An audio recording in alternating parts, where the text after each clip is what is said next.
And it's interesting too that you mentioned that was because a lot of people I know just start so late in the day. And I'm like, I feel like you miss half your day just by sleeping in, which I'm not saying sleep isn't horrible, but like there's got to be a balance of like when you go to bed, when you wake up, because, when you have people go to bed so late and then wake up so late, it's kind of like you're kind of, you miss your whole day. I used to be, when I was younger, actually, funny enough, I should be a night owl. I used to stay up till 4, 5, 6 o'clock in the morning and then wake up later. But I found that health-wise, it didn't seem very beneficial. But I did a cleanse program that actually, I cleaned the drugs and toxins out of the body. And I found that actually waking up earlier, an hour or two earlier after, I'm sorry, before, an hour or two before you actually start working on things, it was just so like relieving. And actually and I swear I stopped actually drinking coffee most of the time, whereas like I don't need coffee to actually wake up. And I find that such a good fresh start, especially before work, Absolutely. Yes. There's a ton of research out there about sleep and sleep hygiene and the importance of it. And I really rub up against and frankly reject the notion of I'll sleep when I'm dead. I think it's a really misguided way to run a business. Yeah. And I also think the people that embody that really are overlooking their greatest potential, because when you're well rested and you're clear and you're operating at high capacity, you're doing your best work. And that's what really creates flow and balance in my life, is when I'm giving from a sense of wholeness and fullness in my business. Right. So what do you think for CEOs and founders they should do in terms of like what is the recommended routine? I know you mentioned like exercise or like you doing like a little 15 minutes or 20 minutes before life starts, if that makes sense, like between a dog, people, that you should like, just do whatever. So I guess what is your recommended routine before someone like a CEO or founder starts that they should do, you think?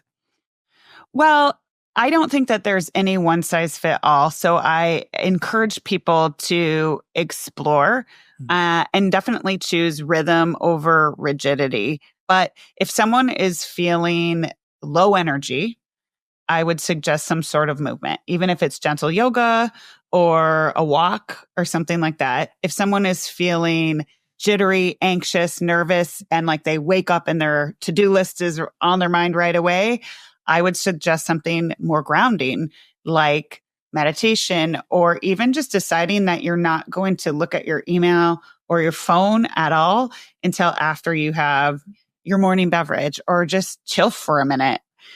I think that it's also an opportunity. A lot of people in my community enjoy journaling, just to kind of check in with yourself and see how you're feeling and get clear on how you want your day to look ahead. And some people also like to picture their day, almost a mental walkthrough, and be like, hey, if this day went really well, what would it look like? And walk it through.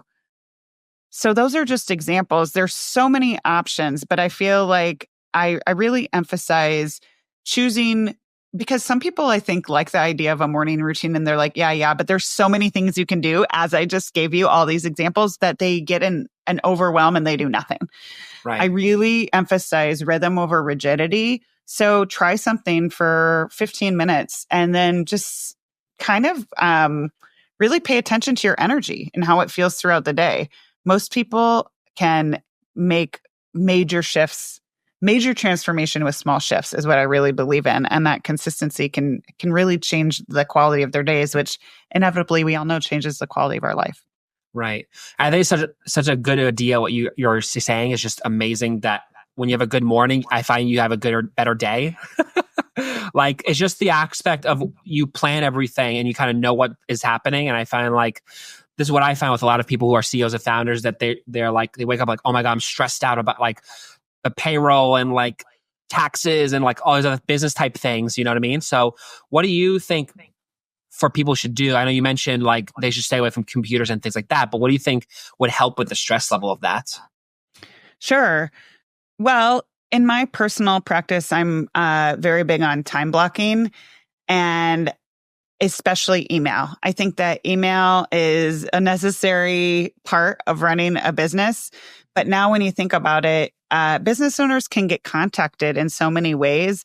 I like to think about it that I might let small balls drop intentionally because I'm always going to be moving the needle on the biggest things for the day. So I schedule my days in advance. I schedule my workouts for the week, and I schedule non-negotiables that are going to help me with that balance that we're talking about.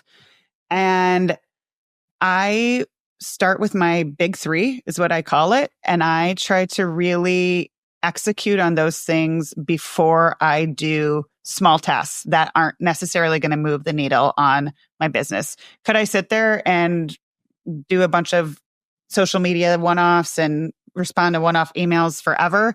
Yes.